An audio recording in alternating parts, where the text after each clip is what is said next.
This story makes me so sad because when your first child is born, you want to remember it like it's the happiest day of your life. But for me, it was the complete opposite. Hey guys, welcome back. Today's video is gonna be a little different. It's just me by myself because Derick is away at training. But I really wanted to make a video about my traumatizing birth story. I'm not even sure if a lot of my family or friends know what actually happened that day, but I'm just gonna go ahead and share my story. So my daughter Rosalind was born April 17th, 2019. I had this whole plan throughout my whole pregnancy that I wanted to have an unmedicated natural birth, just so I can feel accomplished, I guess, and I wanted to know what my body was capable of doing. I was in labor for 27 hours, but my body wasn't progressing on its own. So obviously they had to do different techniques to try to get my body to go into labor naturally so I can open up and all that stuff. So I finally got to 6 centimeters, and at that point I wasn't progressing for hours. So they finally said, okay, I'm gonna check back in 1 hour. If you still haven't progressed, then we're gonna have to do a C-section. I was so scared. I really don't want to get emotional because this isn't even the part to get emotional about, but I was just so scared because, I mean, obviously I've never had a baby before. I didn't have my mom. So they came back, they checked me, I still wasn't progressing, and I was freaking out because that wasn't my plan. So I remember laying on the table where they're gonna do the C-section, and honestly, I think my whole experience was my fault because I kept telling the nurses I still feel something. I think it was just all in my head. So they had given me a lot of medication. I didn't know it was Rosie crying when they took her out of me. For some reason, I thought like there was more people in the room and more women getting C-sections. I don't know why. I was so drugged up.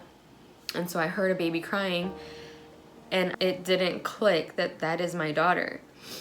And so I was just so out of it. I had to close one eye because it was like super blurry. I couldn't see her. And so that was just like sad to me that I wasn't ecstatic that she was here. So then after that, we went to the recovery room. Derick was there, and his dad, Curtis, he just flew in. Like straight from the airport, he got to the hospital and he was there. And so we were all there with Rosie, taking pictures. And mind you, I'm still so out of it at this point.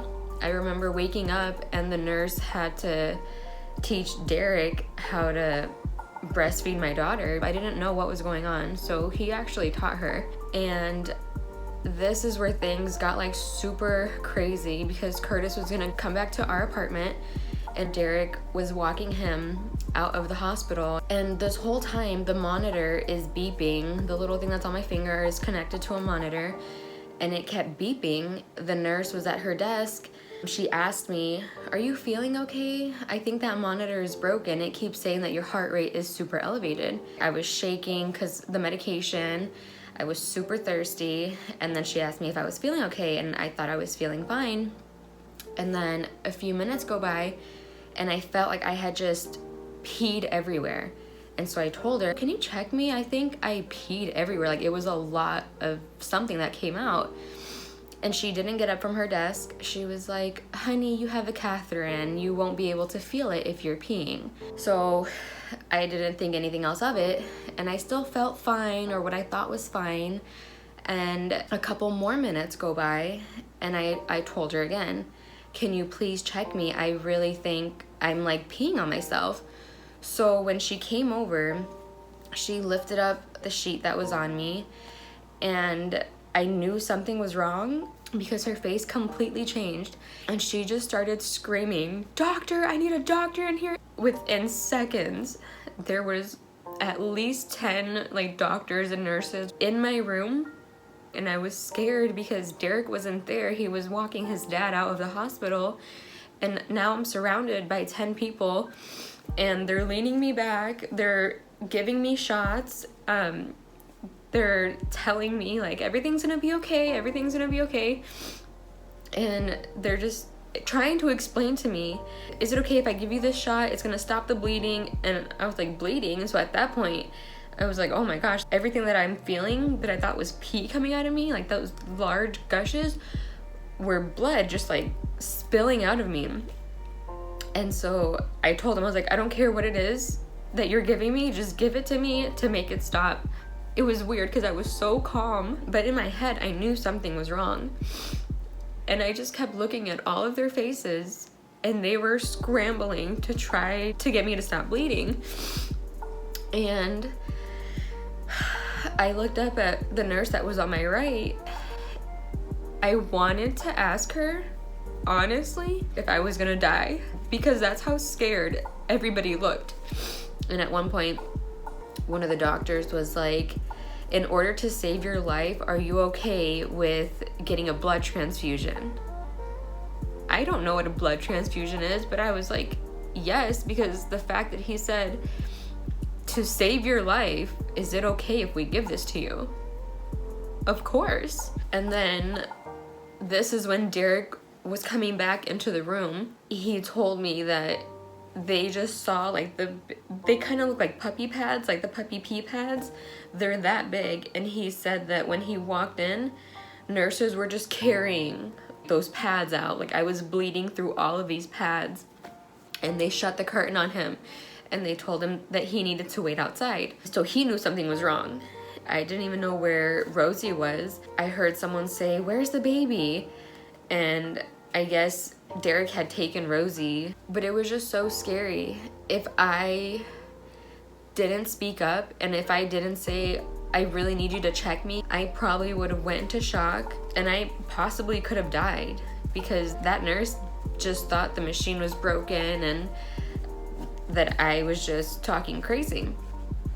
So after all that happened, they had to monitor me very closely. I remember my mom had called to see the baby, and I didn't want to tell her. I didn't want to freak her out, because I knew that she already had a plane ticket to come to Hawaii in 4 days, and I didn't want anything to happen. I had already had my blood transfusion. Everything was fine. But thinking about it now, I don't know why I didn't tell my own mom what was going on, because what if that was the last time that I was able to talk to her? But in my mind, I just didn't want to scare her. So honestly, after that whole experience, I tell people all the time, oh, I don't know if I want any more kids. And they tell me, you'll change your mind, you want more kids. And of course I want more kids, but I've always had it in my plan that I wanted to adopt children as well. It would be awesome to have another biological child, but if I am pregnant and I'm going into labor, that is always going to replay in my mind. And to me, it's not worth it to lose my life to have another biological child when I can love another child that I adopted just as much. This video was just super hard for me to make. I told myself I didn't want to get emotional, but honestly, just thinking about it makes me so emotional, because Rosie is my biggest blessing. And it's sad that when I think about her birth and everything that happened right after, that I don't feel happy about it. I feel scared. I feel sad, because that was my experience. My body just wasn't doing what it was supposed to do, and I don't know why.